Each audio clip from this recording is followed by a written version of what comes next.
right, I'm gonna try to film this with my left hand while writing things with my right. So I'm hoping that it still, you guys can see everything. But this is another Keep Forever worksheet, because if there's ever anything that I'm asking you guys to work on and you need to keep this worksheet to whip it out and just refresh your memory or read over it again, you can, because this is simply telling you what idioms, alliteration, onomatopoeia, and hyperbole like all mean. So when you put this one together with the other handout that we went through and filled in the blanks, you should have a totally finished study guide for your test or a quiz or a Kahoot quiz or anything like that. So it says, just like we discussed with similes, metaphors, and personification, figurative language is extremely important when it comes to writing. So these things help you make your writing more creative, maybe have a better effect, more detailed, and flat out more entertaining. So it says, writing without figurative language is like life without sunshine. Good writers supposed to be use figurative language to make their writing more descriptive, creative, and relatable. Figurative language brings your writing to life and changes good writing to exceptional writing.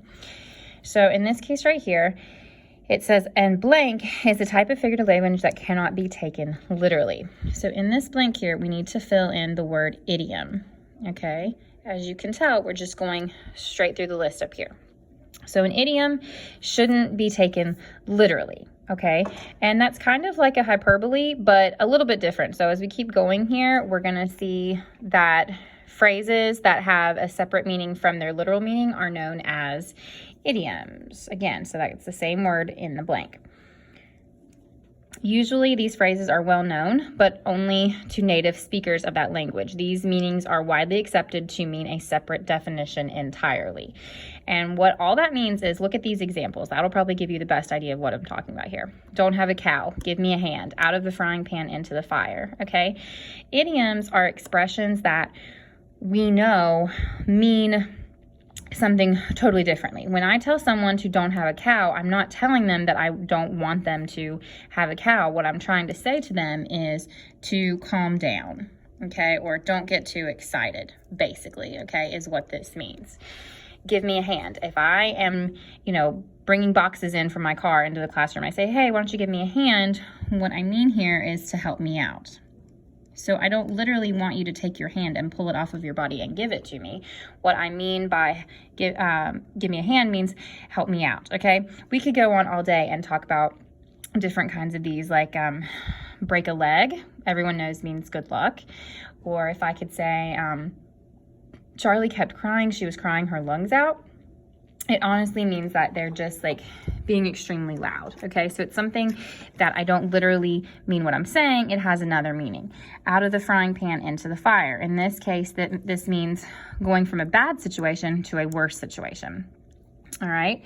So we're gonna do all kinds of different practices and different worksheets on idioms so that you can understand that these are expressions that you hear all the time, that once they're explained to you, from then on you can use them knowing that they mean something totally different and they're not literally meaning what they're saying here. All right, so when we move on to alliteration, it says it's a type of figurative language that involves the blank of a single sound. So here we're going to put repetition. All right, authors use alliteration to make the sound stick into the reader's minds. A lot of advertisement uses alliteration. It can easily be identified and remembered. Alliteration can be the repetition of a consonant or a vowel sound, whichever the author prefers. And it says here alliteration is often used in poetry.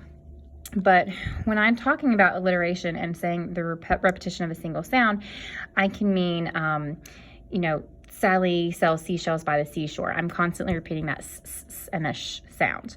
A lot of tongue twisters like Peter Pepper pecked a peck of pickled pepper. See, it's hard for me to do. Those are repeating the same sound. That's why you'll hear it a lot in poetry.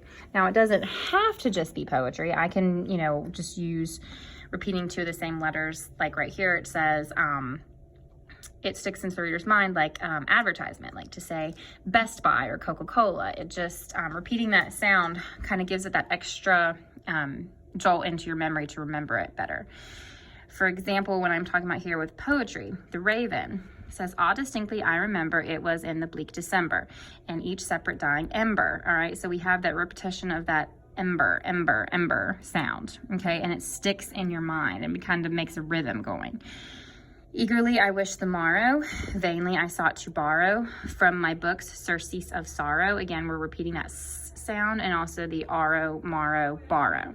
Poetry uses alliteration a lot just to stick into your readers' minds, and also it kind of develops like a flow, almost like a musical flow to things. And alliteration is a great way to make your writing stick, and kind of gives it a little musical flow almost.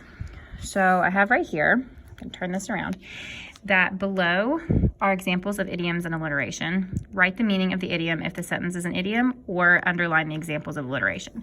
So these right through here, we have to just say what they are, and if it's an idiom, we have to write the meaning. So when you say, "I feel like $1,000,000 today," I'm not literally saying that I feel like a big wad of cash, okay? Everyone knows that when I say, "Man, I feel like $1,000,000 today," what I mean here, and I'm gonna say that this is I for idiom, and I'm gonna say that I feel really good. Because $1,000,000 would feel really good. I'm sure I would if I ever had $1,000,000 to know what that feels like. "I called my friend and told her I have a bone to pick with her." Some of you might not have heard this before, but it's an old expression. And sometimes you might hear somebody say, when you ask someone like, "What?" and they say, "Oh, it's just an expression." Most of the time it's an idiom, okay? It's something that we know actually means something totally different. So "I called my friend and told her I have a bone to pick with her." In this case, it means that you have a problem, or you have kind of an issue that you want to talk about. So again, here, this is an idiom. Okay, number 3, the curious cat cautiously moved to examine the moving object.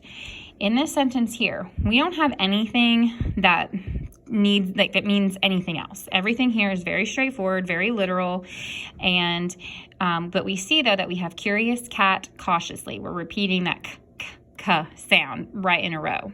And alliteration doesn't always have to come right after another. Maybe it's every other word, but if I'm still repeating the same sound, then that is alliteration, because I am repeating the C, the k sound. All right, so number 4. That kid rubbed me the wrong way from the moment I met him. You might have heard somebody use this expression before, and it doesn't mean literally like he didn't rub my arm and it just not feel good. We're talking about how this is an idiom. When someone says they rubbed me the wrong way, let's put a little arrow down here.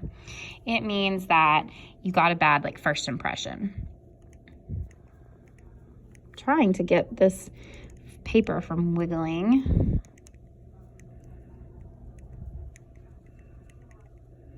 Okay, now let's look at this one. My mother made me meticulously watch my mutant younger brother.